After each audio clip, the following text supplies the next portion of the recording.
In Season 1, we built the accounting system.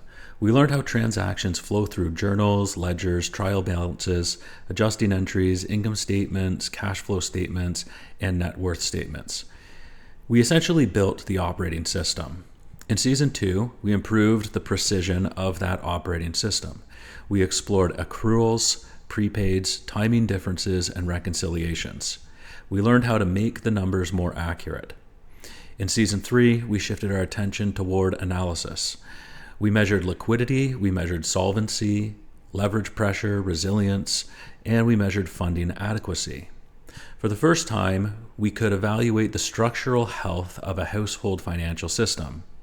But there was one major question we intentionally left unanswered, a question that becomes the foundation of Season 4. Throughout Season 3, we repeatedly talked about future funding buckets: retirement, education, vehicle replacement, emergency reserves, opportunity funds, and then we asked, how funded are they? But there was something strange about that framework. We never fully explained where those target values actually come from. Why is a retirement bucket worth $1 million? Why not $500,000? Why not $2 million? Why should an education fund be $50,000 or $100,000 or $200,000? How do we know? The truth is that we didn't yet possess the tools required to answer those questions, so we postponed them. Season 4 begins where Season 3 left off. The first module of Season 4 focuses on a single question: how much capital will the future require? Every future obligation carries a future cost. Retirement has a cost. Education has a cost. Future vehicles have a cost. Home maintenance has a cost. Healthcare has a cost. Financial independence has a cost. Before we can determine whether a household is adequately funded, we must determine what it is trying to fund in the first place. Module 1 introduces the funding target problem. It serves as the bridge between the measurement systems of Season 3 and the decision-making systems that follow.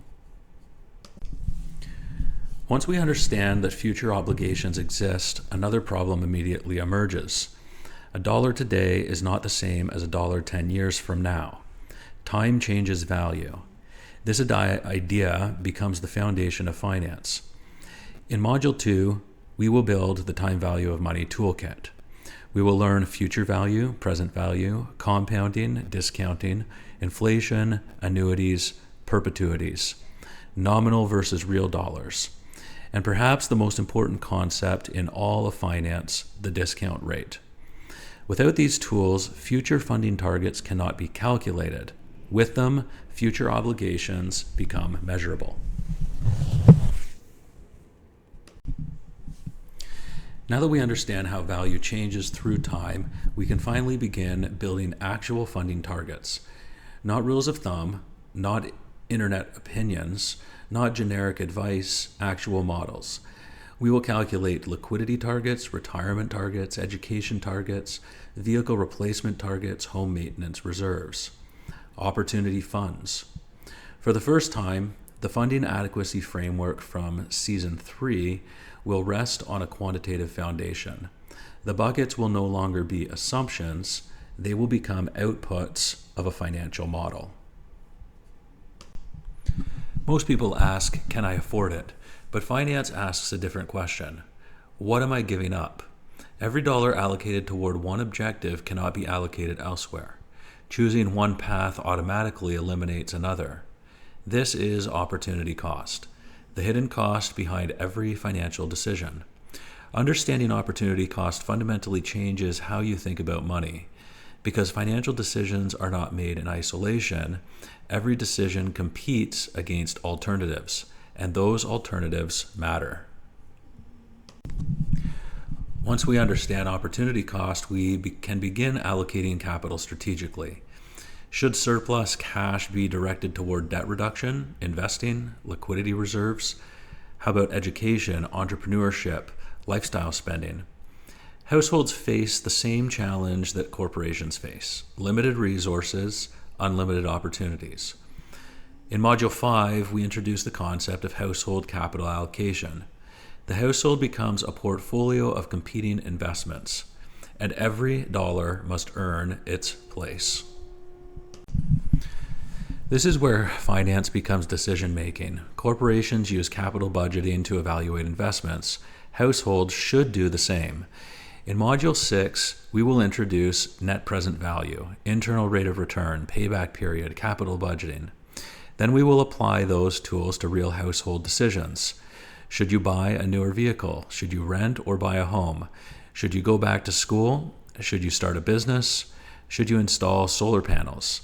These are not merely spending decisions. They are investment decisions, and investment decisions require a framework.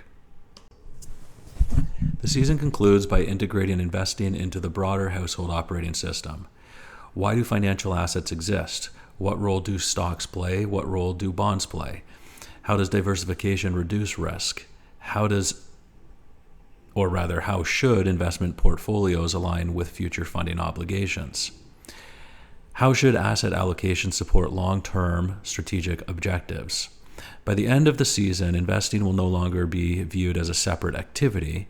It will become one component of a larger capital allocation system, a system designed to transform present resources into future optionality. Season 1 built the operating system. Season 2 improved the precision of the operating system. Season 3 measured the strength of the operating system. Season 4 answers the most important question of all: how should capital be allocated to create the future you want?